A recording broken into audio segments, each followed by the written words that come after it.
Part 1. Everyone said I was crazy to take this job. Maybe they were right, but when you're a medical school dropout with mountains of debt and no other prospects, a night shift at a private morgue with an abnormally high salary becomes incredibly appealing, especially when you have no other choice.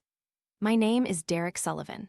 I'm 22, and I just became a part-time employee at Flint and Sons, a 19th-century private funeral home located on the outskirts of Edinburgh, Scotland. The ancient sandstone building stood solitary at the end of a secluded road, surrounded by old pine trees and a low, moss-covered stone wall. "Are you sure you want to do this, Derek?" Dr. Monroe, my former professor, asked when writing my recommendation letter. "That place has a bad reputation." "I need the money," I replied, "and I'm not afraid of dead bodies." He looked at me with a strange expression. "You should be." I thought he was just joking. On my first day, I met Mr. Flint, the owner of the morgue, a gaunt man with a stern face and a neatly trimmed white beard. His age could have been anywhere from 60 to 80. Mr. Flint wasn't a man of many words. He simply gave me a quick tour of the facility, the cold room where bodies were kept, the embalming room, the viewing room, the office area, and the waiting room for grieving families. "Your job is simple," Mr. Flint said. "Night shift from 10:00 p.m. to 6:00 a.m., monitor the cold room temperature, keep records, and prepare new arrivals before Hannah comes in for the morning shift." "Do many people die at night?" I asked. "Most people die at night," Mr. Flint replied without looking at me, "especially between 3:00 and 4:00 a.m., the devil's hour." A chill ran down my spine, but I tried to maintain a calm demeanor. "One more thing," Mr. Flint said, handing me a framed piece of paper. "These rules are non-negotiable, no exceptions." I quickly read through the list. 1. Never turn off the lights in the cold room, for any reason. 2. Do not speak to the spirits of the deceased. 3. Do not open refrigerator number 7 on a Thursday. 4. Always wear gloves when touching a corpse. 5. Never work alone after 3:00 a.m. 6. Always double-lock the main door when leaving. 7. If you hear a knock after 10:00 p.m., do not open the door. 8. If the phone rings exactly at midnight, answer it before the third ring. 9. When your name is called 3 times in a row, do not turn around. 10. If you encounter a stranger in the hallway, ask them who they are looking for. 11. Do not touch personal belongings of the deceased without gloves. 12. Always carry salt in your pocket. I looked at Mr. Flint with undisguised surprise. Is this some kind of new employee prank? "There's nothing to joke about here, Mr. Sullivan," Mr. Flint said, his face devoid of emotion. "These rules are written in blood and tears. Break them, and you will pay the price." I thought he was just trying to scare me, a typical new employee hazing. But as Mr. Flint showed me how to use the equipment and explained the procedures, I started to wonder why such a small morgue in the suburbs would pay an ex-medical student like me such a high salary. "Sebastian will be at the gate," Mr. Flint said. "If there's a problem, call him, but I advise you not to bother him unless absolutely necessary." Mr. Flint was about to leave before my first shift began. At the door, he stopped and turned back to look at me. "One more thing, Sullivan. No matter what you hear or see tonight, remember that the dead do not always rest in peace." With that, Mr. Flint left, leaving me alone with the morgue freezers and an unsettling feeling that something was very wrong with this place. But it was too late to back out. I needed the money, and this was my only chance. I didn't know then that this first night shift would only be the beginning of the most terrifying chain of events in my life. Part 2. My first night started quite peacefully. I sat in the small office, going through the files of current clients. 4 bodies: an old man who died of a stroke, a middle-aged woman who died of cancer, a young man who committed suicide, and 1 body with no information, simply marked, pending. Strange. Around 11:00 p.m., I decided to check the cold room temperature as Mr. Flint had instructed. The room was chilling, with rows of stainless steel freezers reflecting the pale white fluorescent lights. I quickly checked the temperature of each unit, recording the data on a form. When I reached freezer number 7, I paused. There was nothing particularly special about it, but rule number 3 suddenly came to mind. Do not open refrigerator number 7 on a Thursday. Today was Tuesday, but I still felt a strange trepidation. I quickly checked its temperature and moved on to the next one. When I returned to the office, I noticed a missed call on the landline, no number displayed, no message. I shrugged and decided to watch a movie on my laptop to pass the time. The clock struck midnight, and as if signaled by an invisible chime, the office phone began to ring. I jolted, remembering rule number 8. If the phone rings exactly at midnight, answer it before the third ring. 1-2. I grabbed the phone. Flint and Sons Morgue, Derek speaking, I said, trying to maintain a professional tone. Silence, then a soft breath. Hello, I asked. It's here, a very faint, almost inaudible voice whispered. I couldn't tell if it was male or female. Excuse me, who's here? Who is this? I asked, feeling my heart pound faster. It's in the room with you. The line disconnected. I slowly put the phone down, trying to convince myself it was just a prank. Maybe it was Sebastian, the guard, or perhaps Hannah, the day shift colleague I hadn't met yet. I went back to my movie but couldn't concentrate. My eyes kept darting towards the door leading to the hallway. I started to notice small sounds, the creaking of pipes, the clicking of the cooling system, the wind blowing outside the window. Around 2:00 a.m., I decided to use the restroom. The restroom was at the end of the hallway, opposite the embalming room. As I passed the cold room, I heard a faint noise from inside, like a soft scratching. I stopped and listened. Scratch, scratch, scratch. It's just the cooling system, I told myself, but I still opened the cold room door to check.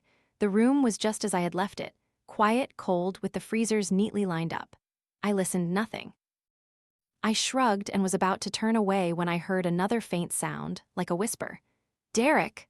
I froze. Someone had just called my name. The voice seemed to come from the freezer containing the body of the man who committed suicide. Derek, help me. I took a step back, my heart hammering in my chest. Rule number 2 flashed in my mind. Do not speak to the spirits of the deceased. It's just my imagination, I mumbled. There's nothing there. Derek, I know you hear me. Open the door. The voice was clearer now, a young male voice pleading. I backed towards the door. Derek, Derek, Derek. I suddenly remembered rule number 9. When your name is called 3 times in a row, do not turn around. Too late, I had already heard it. I spun around and ran out of the room, slamming the door shut. I stood in the hallway, dripping with sweat despite the cold temperature. Out of the corner of my eye, I saw movement, a dark shadow emerging from the embalming room. I whirled around and saw a tall man stepping out, making me scream. Oh my God, I exclaimed. Are you all right? The man asked. He was tall, broad-shouldered, about 50 years old, wearing a security uniform. Sebastian, I asked, remembering the name of the night guard. He nodded. I heard a commotion, so I came to check. What happened? I think I heard voices from inside the freezer, I confessed, feeling foolish as I said it. Sebastian didn't laugh. He just looked at me with a serious expression. Did you answer? No, I said. Rule number 2. Sebastian nodded, seemingly satisfied. Good. Come with me, we'll check around the house. It's 3:00 a.m. already. Rule number 5, remember? Never work alone after 3:00 a.m. We checked the entire morgue. Sebastian didn't say much, only occasionally instructing me on what to do. When we returned to the office, I noticed he always carried a small white pouch. What's that? I asked. Salt, Sebastian replied, his eyes watchful. Rule number 12. Always carry salt in your pocket. Why salt? Sebastian just looked at me. You'll know when you need to use it. The rest of the night passed in quiet, but I couldn't stop thinking about the whispers from the freezer. When Hannah arrived to take over the morning shift at 6:00 a.m., I was almost overjoyed to leave the place. How was your first night? Hannah asked, a redhead in her early 20s with a warm smile that didn't quite fit the somber setting of the morgue. Normal, I lied, just a bit sleepy. You'll get used to it, she said, then added in a low voice, and you know, if you hear anything, don't answer. As I left, I wondered what I had got myself into, but I needed the money, and it was just my imagination, right? Still, on the way home, I stopped by a grocery store and bought a large bag of salt. Part 3. After my first night shift, I slept a nightmare-filled sleep of whispers and freezers. When I woke up in the afternoon, I decided to learn more about Flint and Sons Morgue. A few clicks on Google told me that the place had been operating since 1872, founded by Ezekiel Flint, presumably an ancestor of the current owner. More interestingly, I found posts on local forums. Many Edinburgh residents considered it haunted and circulated stories about strange sounds at night, about people who entered the morgue but never came out, about the suspicious deaths of employees over the years. Nonsense, I told myself, though my heart didn't quite agree. I remembered the whispers from last night. Could it really have been a voice from a corpse? I arrived early for my second shift, hoping to talk to Hannah before she left. Fortunately, she was still finishing up paperwork when I walked in.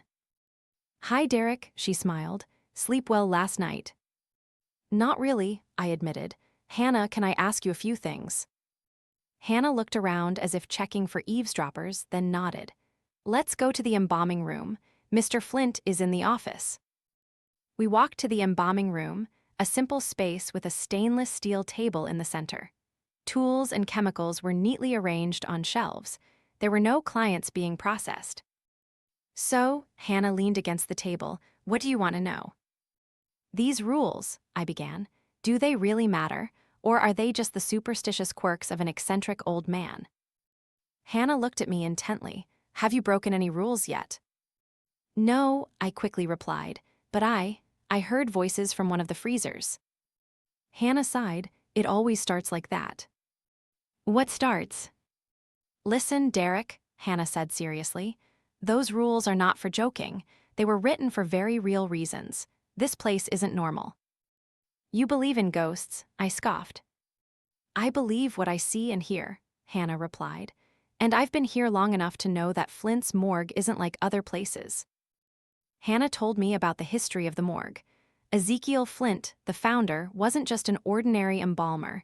He studied the occult and was said to have conducted experiments on corpses. According to local legend, he sought to open a door between the living and the dead. "But that's just a folktale," Hannah said, though her voice didn't sound entirely convinced. "What about Mr. Flint, the current one?" "Harold Flint, 5th generation. He knows more than he lets on," Hannah lowered her voice. "Do you know why this position is always vacant? The person before you, Liam, only lasted 2 weeks. He quit." Hannah shook her head. "Liam didn't follow rule number 7. He opened the door when he heard a knock after 10:00 p.m. She paused. "They found him in freezer number 7, frozen solid. No one knows how he got in there or why." A shiver ran down my spine. "Are you trying to scare me?" "I'm trying to warn you," Hannah said seriously. "And I'll tell you one more thing. Sometimes a special client arrives, usually on a Thursday night. They're placed in freezer number 7. Who it is, I don't know. Only Mr. Flint handles those cases. But after that, things always get strange. The whispers become clearer, there are more incidents." Hannah checked her watch. "I have to go. But listen, Derek, if you want to survive this job, follow the rules, no exceptions." When Hannah left, I was left with a heavy feeling. The rational part of me wanted to dismiss it all as silly ghost stories, but the other part couldn't deny what I had heard last night. I started my second shift feeling more anxious. Checking the cold room temperatures, I tried not to look at the freezer where I had heard the voice. Freezer number 7 was still empty, and I wondered about the special client Hannah had mentioned. Around 11:00 p.m., the phone rang. I answered cautiously. "Flint and Sons Morgue, Derek speaking." "Body transfer," a cold male voice said. "In 15 minutes. "At this hour?" I asked, confused. "Special case. Mr. Flint has been informed. Prepare freezer number 7. Before I could ask more, the line disconnected. My heart pounded. Freezer number 7, special client on a Wednesday night. I immediately called Sebastian and explained the situation. "I'll be right there," he said, his voice strained. "Do not touch the body. Understand, I'll handle it." 15 minutes later, a sleek black hearse pulled up to the door. Sebastian stood with me as 2 men in black suits carried in a body bag. They said nothing, simply handed over a thin file and left immediately. Sebastian opened the file. Mary Winters, 27 years old, cause of death, undetermined. Undetermined? Don't ask, Sebastian said. The less you know, the better. Help me put her in freezer number 7. We placed the body bag on the stainless steel table in the cold room. Sebastian unzipped it to check, and I caught a glimpse of the woman, pale skin, long black hair, and lips that seemed slightly blue. She looked so strange, I whispered. Don't look, Sebastian interrupted, zipping the bag closed, and never speak of her. As we moved Mary Winters into freezer number 7 and closed the door, I could feel the temperature in the cold room drop by several degrees. Sebastian quickly pulled me out of the room. Remember, he said, rule number 3, do not open refrigerator number 7 on a Thursday. Tomorrow is Thursday. No matter what you hear, no matter what you see, do not open that freezer. Why, I wondered, who is she? Sebastian just shook his head. You don't want to know? Now let's go check the doors. Tonight will not be normal. As we walked down the hallway, I looked back towards the cold room and could have sworn I heard a very faint singing. A sweet female voice, singing a lullaby. Mary Winters had arrived, and I had a feeling things were about to get much worse. Part 4. After Mary Winters was placed in freezer number 7, everything changed. The temperature throughout the entire morgue seemed to drop, even with the heating system working at full capacity. The lights flickered erratically, and strange sounds from the water pipes and ventilation system echoed continuously. Sebastian stayed with me until 4:00 a.m., silent and tense. He checked the cold room door every half hour but never stepped inside, only peering through the small glass window. What do you think will happen? I asked as we sat in the office, drinking cold coffee. I don't think I know, Sebastian said, his voice low. Cases like Mary Winters, they don't truly rest in peace. What do you mean? Sebastian just shook his head. You'll take the shift on Thursday night, won't you? Of course, I said. I signed the contract. Carry more salt, Sebastian said, and perhaps you should pray. He left at 4:00 a.m., leaving me alone with my thoughts and fears. The rest of the shift passed in an eerie quiet. The next morning, Hannah arrived with a tense expression. I heard about Mary Winters, she said as soon as she walked in. Are you all right?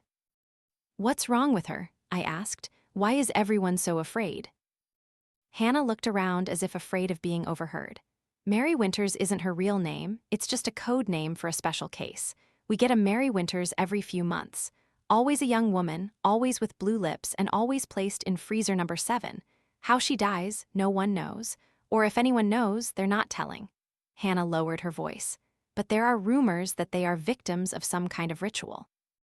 The problem is, whenever a Winters appears, strange things happen for the next 24 hours. Especially on Thursday today. I went home with a heavy feeling. All day I couldn't sleep, no matter how tired I was. I searched for information about Mary Winters online, but found nothing.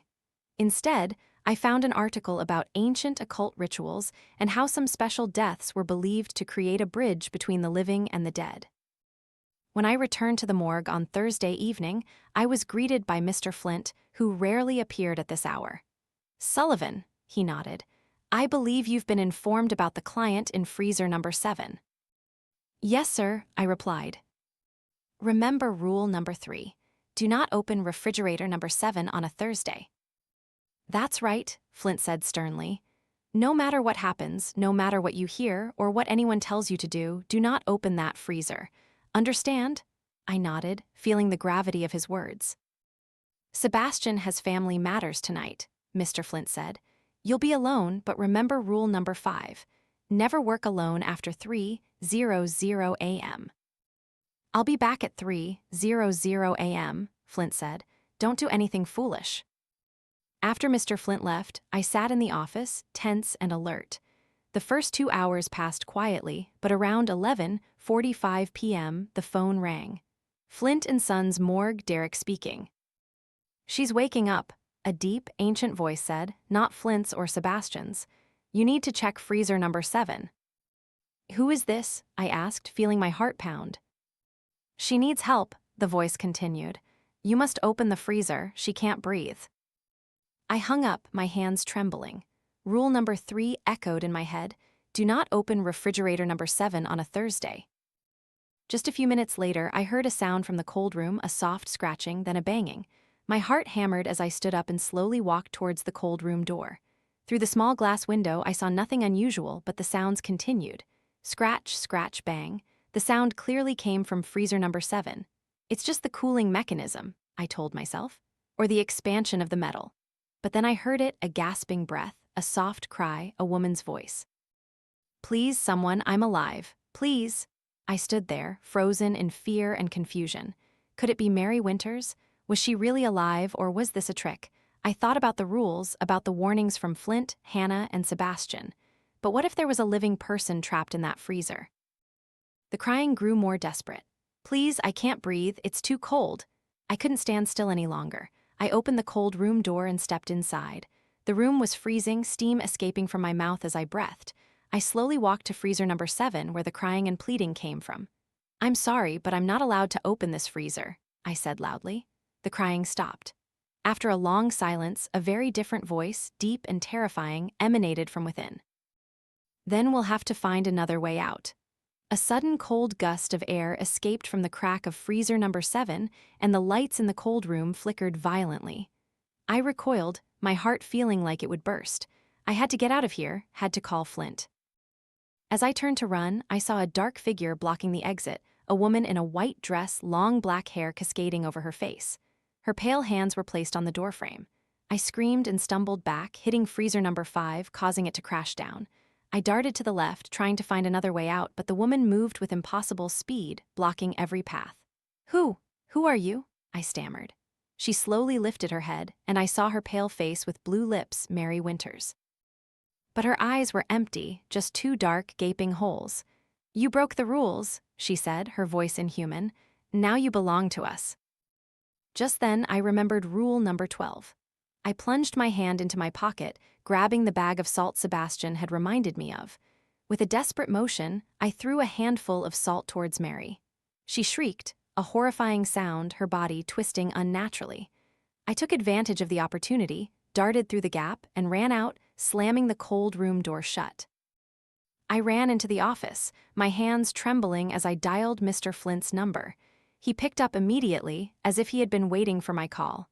What have you done? Mr. Flint asked, his voice cold. I didn't open the freezer, I said, my breath coming in ragged gasps. But she's out. Mary Winters, she's in the cold room. Stay there, Flint commanded. Sprinkle salt around your desk. Do not leave the salt circle for any reason. I'll be there immediately. I obeyed, my hand still shaking as I sprinkled salt in a circle around my desk. Then I sat there, heart pounding, sweating despite the cold room. Time stretched endlessly. I didn't dare look at the door, but I could feel a presence in the hallway. Something was moving, waiting, watching. And then I heard a soft, distinct knocking. Not from the main door, but the office door just a few feet from me.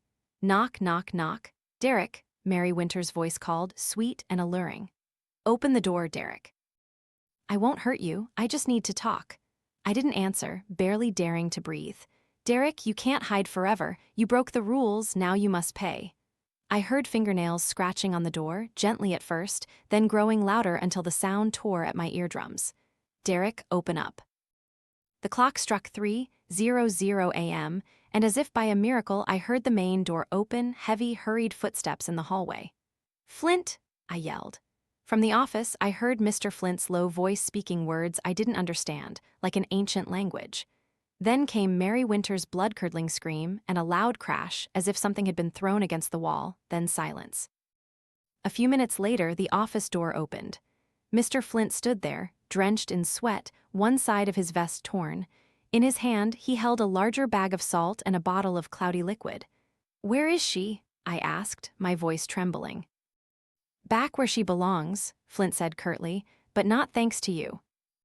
I didn't open the freezer, I protested. I swear I didn't. No, you didn't open the freezer, Flint sighed. But you broke rule number 2, you spoke to the spirit of the deceased. I tried to remember. I had said, I'm sorry, but I'm not allowed to open this freezer, when I heard the crying from the freezer. I had violated rule number 2. I didn't mean to.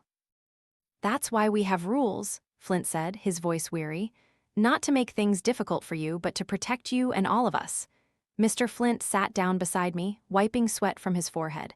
We were lucky tonight, but don't expect luck to come a second time. I nodded, still trembling. Mary Winters, what is she? Flint looked at me for a long moment. Do you really want to know? I wasn't sure if I did, but I nodded. There are things older than this morgue, Sullivan. Things that are hungry and patient, and sometimes they find a way back. That night we sat in the office until morning, within the protective circle of salt, not saying much. When Hannah arrived in the morning, she looked at me with understanding eyes. You saw her, she said, not as a question. I nodded. And you're still alive. Hannah shook her head, seemingly surprised. You're lucky, Derek Sullivan. Lucky? I didn't feel lucky. I felt like I had just seen something that no human should ever see. And I knew with profound certainty that Mary Winters wouldn't give up so easily. Part 5. After the incident with Mary Winters, I seriously considered quitting, but curiosity and the fact that I still desperately needed money kept me there. Furthermore, a part of me felt I had been drawn into something larger and I wanted to understand it. Mr. Flint gave me 2 days off. When I returned on Sunday evening, I found freezer number 7 empty. Mary Winters had been transferred. But the questions still haunted me. Who was she, or rather, what was she? Hannah and Sebastian became more open with me after the incident, perhaps because I had been initiated in their way.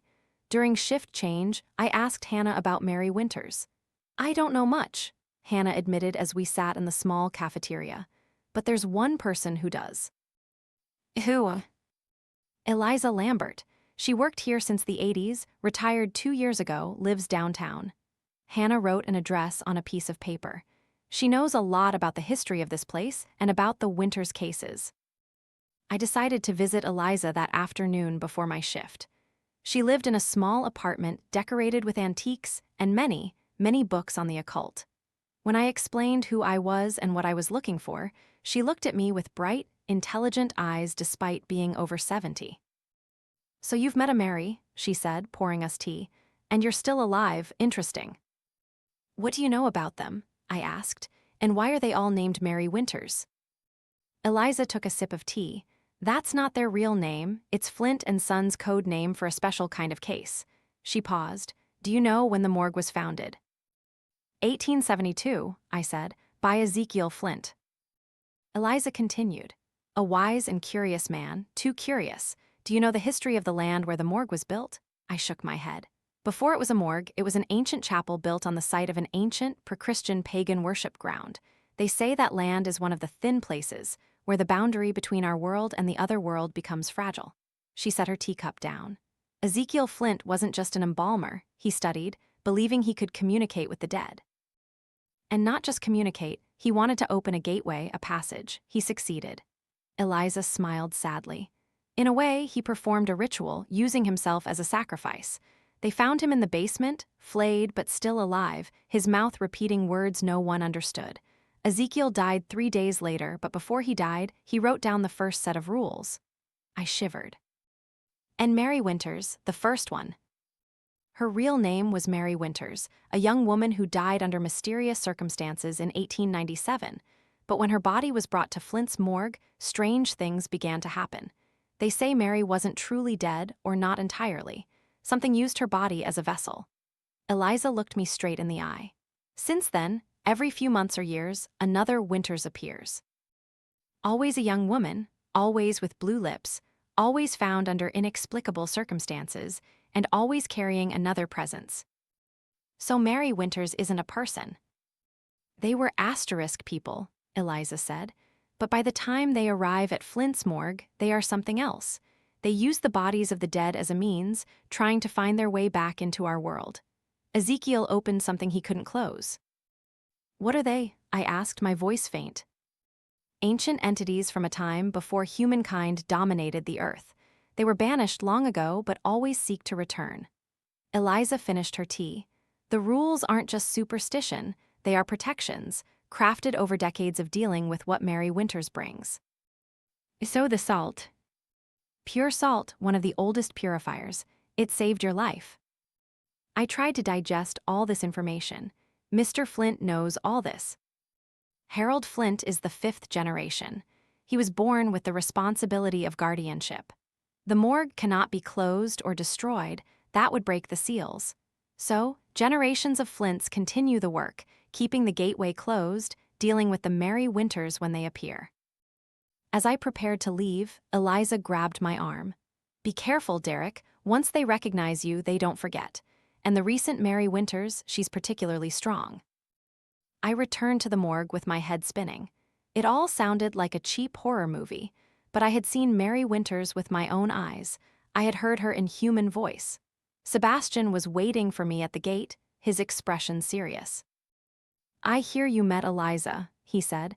"Did she tell you about the history of this place?" I nodded. "It's hard to believe." "But you've seen Mary, so you know it's true." Sebastian lowered his voice. "We have a problem. One of Mary Winter's personal belongings has gone missing." "What?"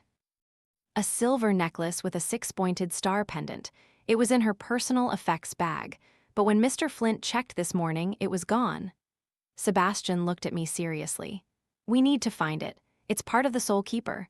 Without it, Mary's spirit may not have been fully sent away." "She's been transferred already." "Normally, yes," Sebastian said, "but without the necklace, we're not sure." That night, I thoroughly checked the cold room, the embalming room, and other areas, searching for the silver necklace. There was no sign of it, nor any sign of Mary Winters. It seemed Mr. Flint's measures had worked, even without the necklace. I started looking through old files on previous, Winters, cases stored in a locked filing cabinet in Flint's office. The key was rather poorly hidden under a potted plant. Over the decades, 27 Mary Winters cases were recorded. Each case had similarities: young women, blue lips, and always found at strange times of the year, especially near solstices and equinoxes, when the boundary between worlds is said to be thinnest. One file from 1972 caught my attention: Mary Winters the 18th, a girl whose real name was Elizabeth Chen, 24 years old. Unlike the others, her file had a note, linked to Winters 5197, same bloodline. I kept searching and found similar notes on several other files, including the most recent Mary Winters' bloodline. A suspicion began to form in my mind.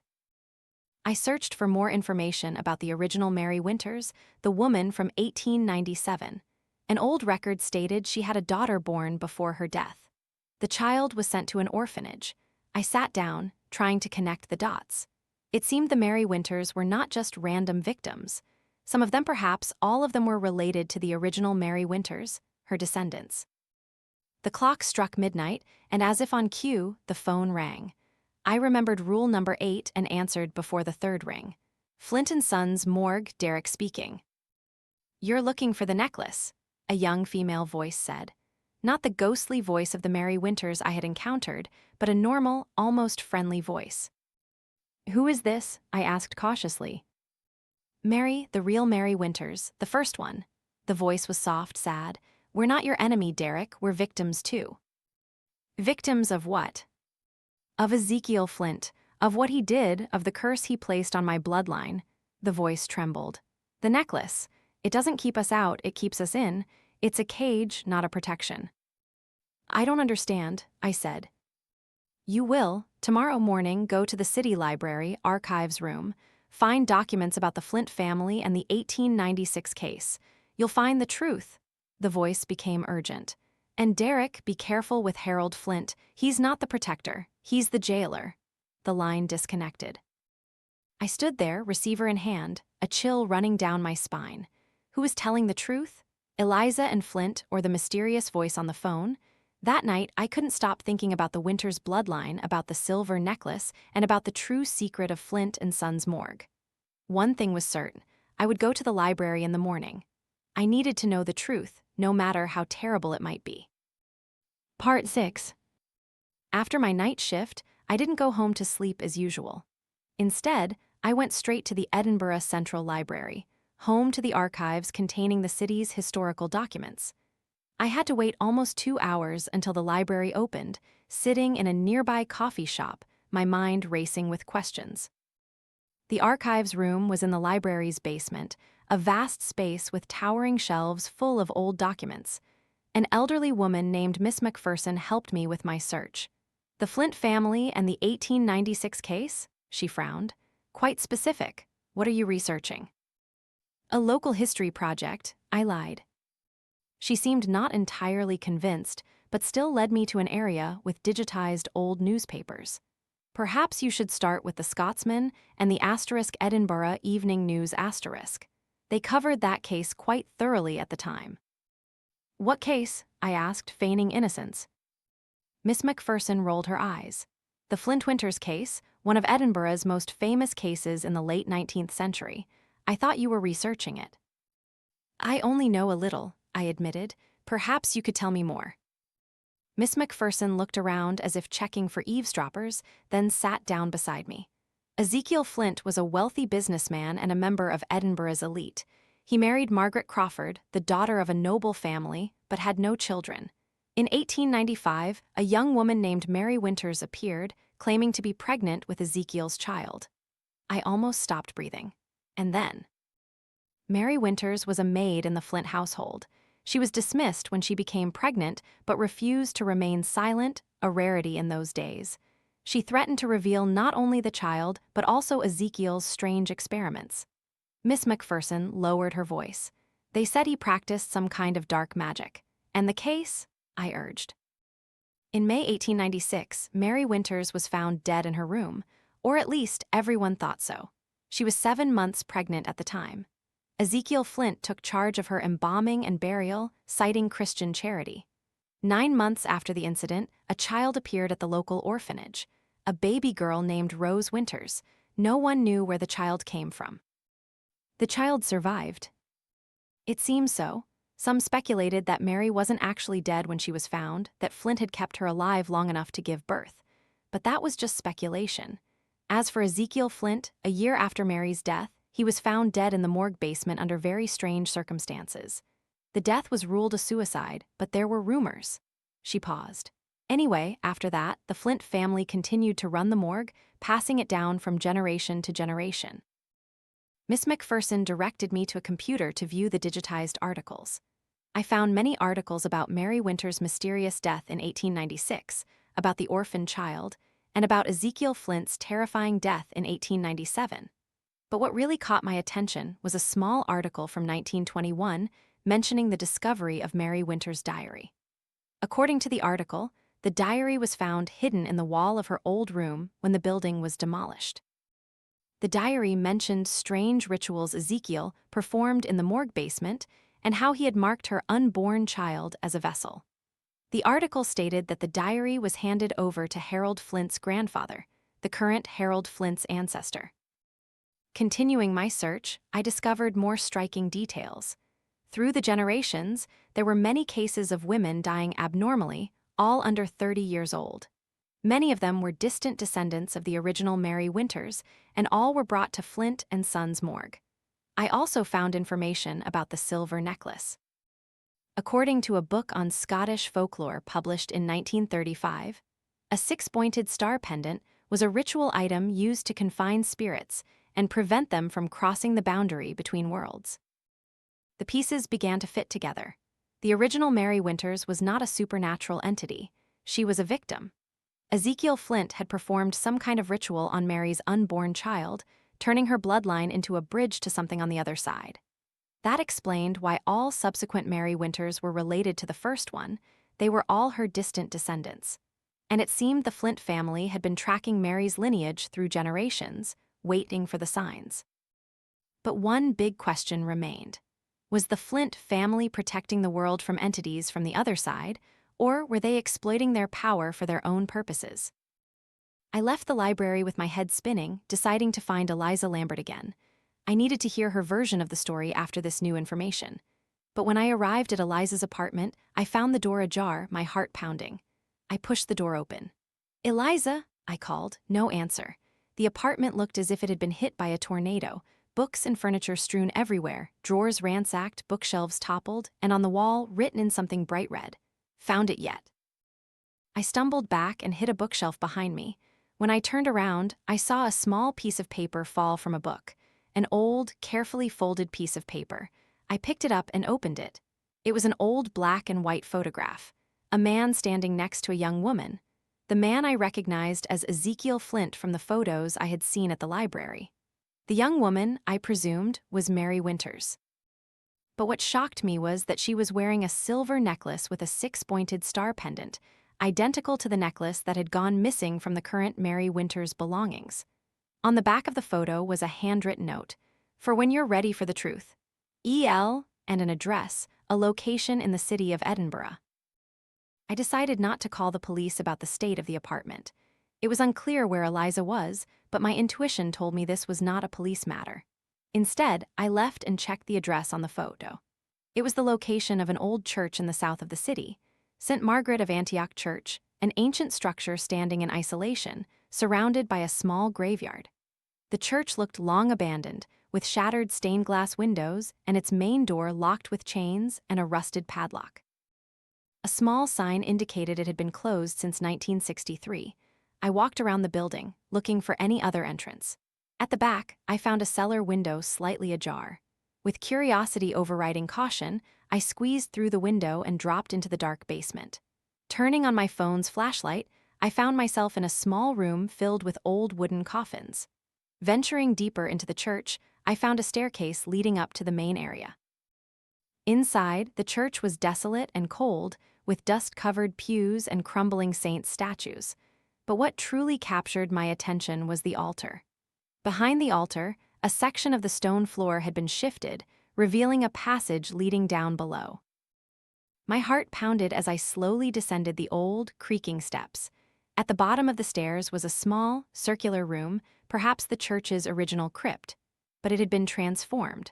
On the floor was a circle deeply carved into the stone with strange symbols I didn't recognize. In the center of the circle was a stone pedestal, and on the pedestal was an ancient book wrapped in leather. I approached and realized it was a diary. Mary Winters' diary, its yellowed pages filled with delicate handwriting. I began to read, and the true story slowly unfolded. Mary wasn't just Ezekiel's maid, she was his pupil. Ezekiel had been studying not to open a portal, but to close one that was already open, an ancient portal located beneath the land where the church, and later the morgue, was built. According to Mary's diary, Ezekiel had discovered that the portal could only be closed by the sacrifice of a chosen blood, a specific lineage capable of connecting with the otherworld. And he had identified Mary, with her ability to see and hear what others couldn't, as belonging to that bloodline. But instead of sacrificing Mary, Ezekiel devised another solution. He marked their unborn child, turning Mary's lineage into guardians of the portal through generations. Every few decades, a descendant of Mary would develop a strong connection, and that person would have to be brought to the morgue to perform a ritual, using the silver necklace to reseal the portal. The terrifying truth was that generations of Flints were not heroes protecting humanity from otherworldly entities. They were exploiters, harnessing the Mary Winters bloodline for their own purposes. According to the diary, Ezekiel had discovered that each time the portal was resealed, the person performing the ritual would gain power and extended longevity. I suddenly realized the clues had been right in front of me. Harold Flint, with his ageless appearance, his insistence on handling the Mary Winters cases himself, and the mysterious deaths of Mary's descendants over generations. As I read the last page of the diary, I heard footsteps from the staircase. I quickly hid the diary in my jacket pocket and hid behind a large stone pillar. From my hiding place, I saw Harold Flint enter the room, followed by Sebastian, and between them, held tightly and looking terrified, was Eliza Lambert. "I knew you gave him the photo," Flint said, his voice furious. "What do you think you're doing, Eliza, after all these years working for us?" "Doing what's right," Eliza replied, her voice weak but resolute. "The Winters bloodline has been exploited enough. I've been silent for too long." "And what do you think that Sullivan boy can do?" Flint scoffed. "He's just a failed medical student." "He's smart," Eliza said, "and he met Mary, she chose him." Sebastian looked around the room, worried. "We should hurry, sir. The ritual must be completed before midnight."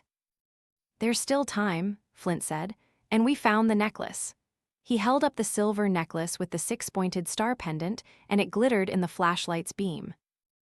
"You don't understand," Eliza said. "This Mary Winters is different. She's stronger and she's tired of being used." "Stronger or not, she still has to obey the rules," Flint said. And with the necklace, I can control her. I can control all of them.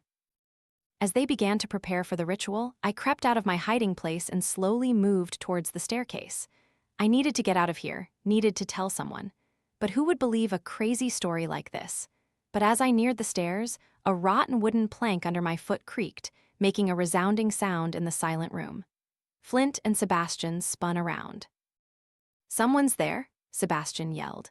Abandoning all caution, I bolted up the stairs, hearing heavy footsteps chasing me from behind. I needed to get out of the church, needed to find a way to stop the ritual, needed to save Eliza. And above all, I needed to learn more about the real Mary Winters, not the ghostly entity I had encountered in the cold room, but the woman who had contacted me on the phone, the one who had tried to tell me the truth. As I ran through the desolate church, Sebastian's calls echoing behind me, I knew that my part-time job at the morgue had become something far bigger and more dangerous than I had signed up for. Part 7. I ran through the streets of Edinburgh in the twilight, my heart pounding, Mary's diary heavy in my jacket pocket. I dared not return to my apartment. If Flint and Sebastian knew I was at the church, they'd look for me there first. Instead, I found a small coffee shop, ordered a black coffee, and sat in the furthest corner, trying to collect my thoughts. I pulled out the diary, continuing to read from where I had left off. The last pages revealed that Mary Winters had known about Ezekiel's plan and had taken her own precautions. She had created a counterbalance to the necklace, an item that could permanently end the curse on her bloodline and close the portal without further sacrifice. According to the diary, that item was a silver ring with a blue stone, hidden in the first and last place. A riddle I didn't understand. I checked my phone, 8:36 p.m. According to what had been said, the ritual had to be performed before midnight. I had less than 4 hours to find the ring and stop Flint, but I couldn't do this alone. I needed help. Hannah. She knew about the morgue, about the rules, and didn't seem as truly loyal to Flint as Sebastian. I called her, and luckily she picked up immediately. "Derek, what's wrong?" "Hannah, I need to see you. Immediately. This is a matter of life and death." "Oh my God, are you all right? Where are you?" I directed her to the coffee shop. About half an hour later, Hannah appeared, her face worried, her breath ragged. "What is it?" she asked as she sat across from me. I recounted everything I had discovered. About the original Mary Winters, about Ezekiel Flint, about the ritual, and how the Flint family had exploited the Winters bloodline for generations. I showed her the diary and the photo I had found at Eliza's apartment. "My God," Hannah whispered as I finished the story. "I always knew there was something strange about him and the Winters cases, but this." "I need to find the ring," I said, "and I need to save Eliza. Flint will kill her after the ritual, I'm sure of it." Hannah looked out the window, thinking, "The first and last place, I think I know where that is." "Really?" "The original morgue, where Ezekiel Flint first opened his business. It's not the current building. The first building was destroyed in a fire in 1932, and they rebuilt on the same site. But the original basement is still there, sealed and forgotten, lying beneath the current basement." "How do we get in?" "There's an old entrance from the garage," Hannah explained. "I stumbled upon it a few years ago while looking for supplies. Mr. Flint doesn't know I've been down there." We quickly made a plan. Hannah would return to the morgue first, claiming she'd forgotten something, while I sneaked in through the back door she would open. Then we would search for the ring in the old basement. "If Flint and Sebastian are preparing for the ritual, they'll be at the church all night, right?" Hannah asked. "I think so," I said, "but I'm not sure. We need to be careful." As we left the coffee shop, it was completely dark. Black clouds obscured the moon, and a cold wind swept through Edinburgh's ancient stone streets. We took 2 different routes to the morgue to avoid detection. As I hid in the shadows outside the back door, it began to drizzle. Cold raindrops brushed my face like ghostly fingers. I waited tense until the back door softly opened and Hannah signaled me in. "No one's here," she whispered, "but we have to be quick." The morgue at night, without lights, was a completely different place.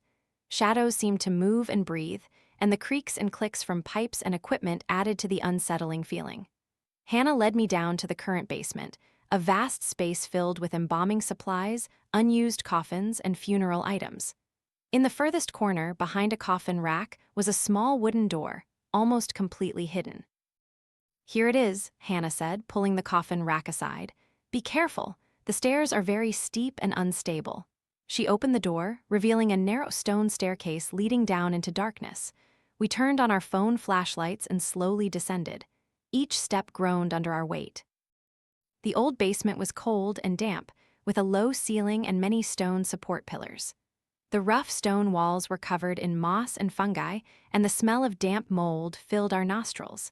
"This place is older than the original morgue," Hannah whispered. "I think this used to be the cellar of a 12th century monastery." We began to search, shining our flashlights into every corner and crevice. Time passed, and desperation began to creep into my mind. We would never find a small ring in such a vast space, and then I realized something. "The first and last place," I mumbled. "Hannah, it's not just a location, it's a person." "What do you mean?" "Mary Winters, the first to bear the Winters name, and also the last to bear that name in her direct line. The others all grew up with different names, adopted by different families." So where would the ring be? I thought about what I had read. Ezekiel was responsible for embalming and burying her. But what if he didn't truly bury her? What if she's here? We looked around the room with a renewed sense of purpose, and I noticed an area of the floor that was different from the rest. The stones were arranged in a circular pattern. We began to examine each stone, and finally, one stone wiggled under my hand. With Hannah's help, I lifted the stone, revealing a small cavity underneath, and there, resting on a piece of decaying fabric, was a small wooden box. My heart pounded. I opened the box. Inside was a silver ring with a blue stone, exactly as described in the diary. And next to it, a small piece of paper with a brief message. "To the last to break the circle, place the ring on the necklace. Say my name 3 times." "We found it," I whispered, holding up the ring. It was cold in my palm, but gradually warmed as if it had a life of its own. "Now what?" Hannah asked. "We need to go to the church," I said. "We need to stop the ritual." As we turned back towards the stairs, I heard a sound from the modern basement above footsteps. "Someone's up there," I whispered. Hannah turned off her flashlight, and we stood still in the dark, barely daring to breathe. The footsteps stopped at the top of the stairs, and a flashlight beam cut through the darkness. "I know you two are down there," Sebastian's voice boomed. "Come up here, and perhaps I'll consider letting you live." My heart sank. We were trapped. "Is there another way out?" I whispered to Hannah. "No," she shook her head. "It's a rat trap." Sebastian began to descend the stairs, his flashlight waving in his hand. "Don't make things difficult, Sullivan. Mr. Flint needs that ring." "You know about the ring?" I asked, surprised. Sebastian scoffed. "Of course I know. I've worked for the Flint family since 1973. "That's impossible," Hannah whispered. "He'd have to be over 70.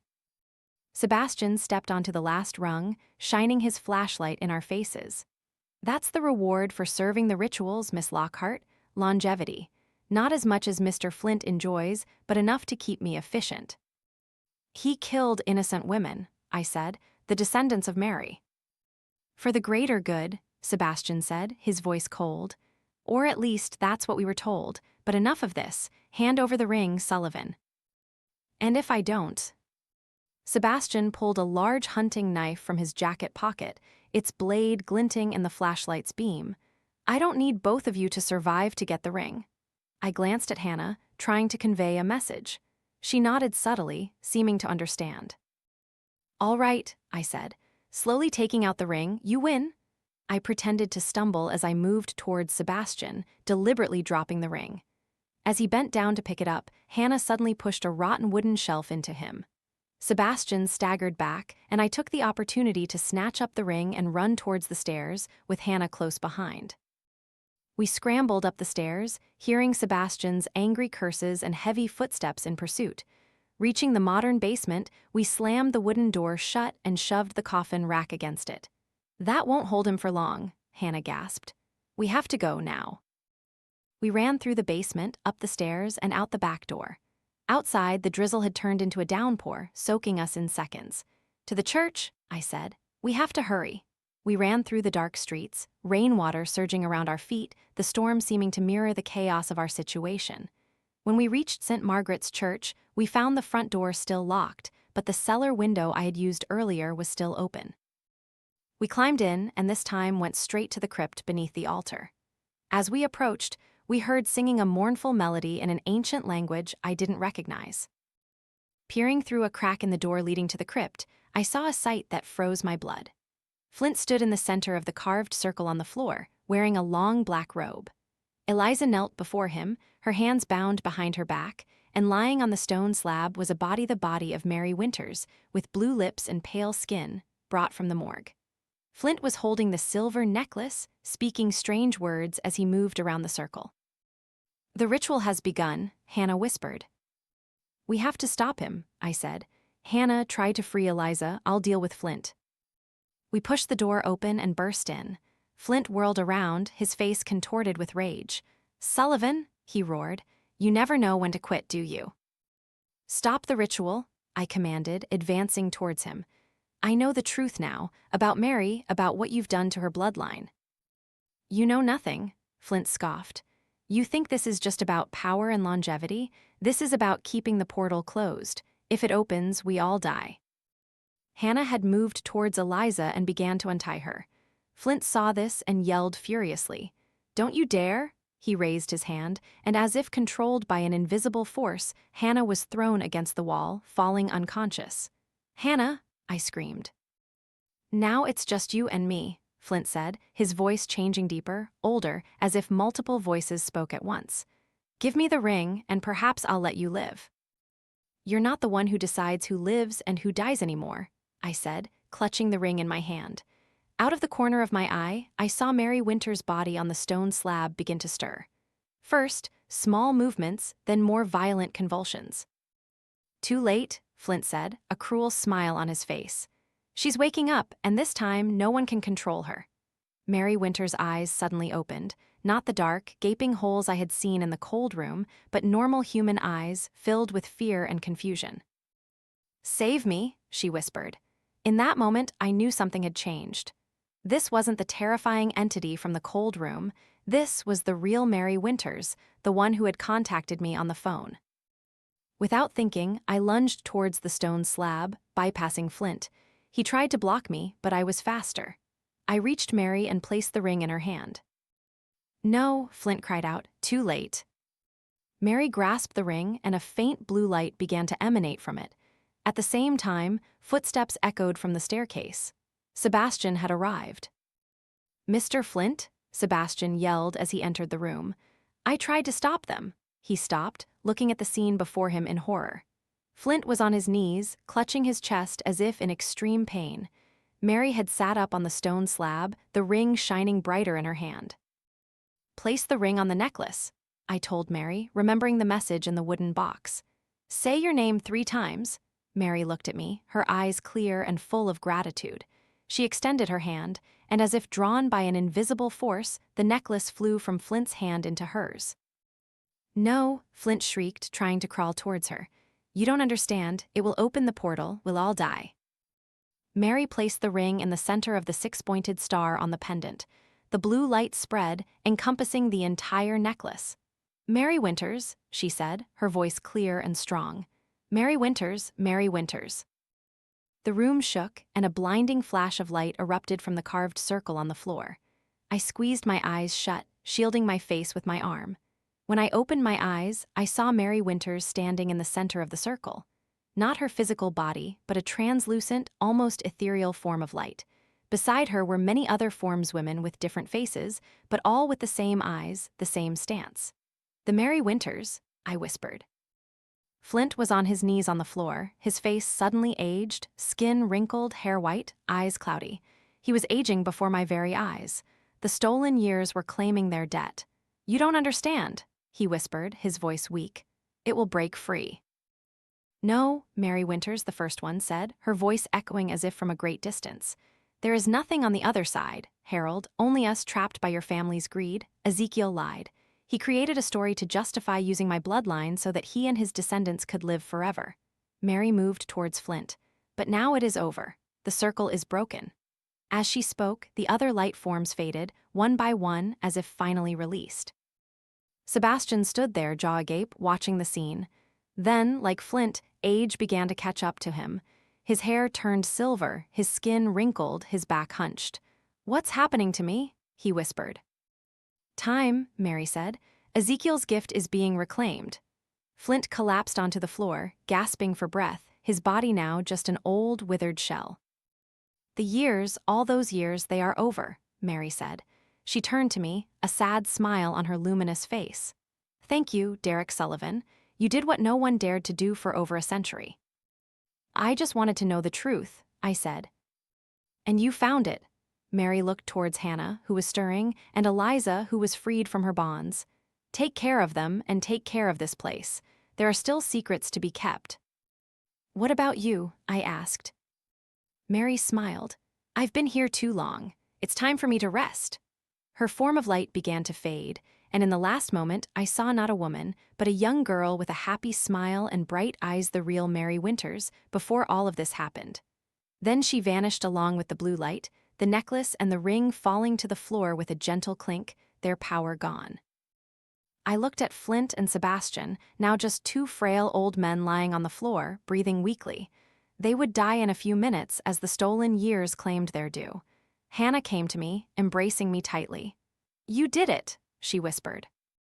"We did it," I corrected, "all of us." Eliza stumbled towards us, her face both exhausted and relieved. "Mary can finally rest," she said. "All of them can." As we left the crypt, leaving the two old bodies behind, I carried the necklace and the ring. Not for their power, but to ensure no one could repeat what the Flint family had done. Outside the church, the rain had stopped, and the night sky was filled with stars. A new chapter had begun for Mary Winters, for the morgue, and for me. My part-time job at the private morgue was over, but I had a feeling my connection to this strange world had only just begun.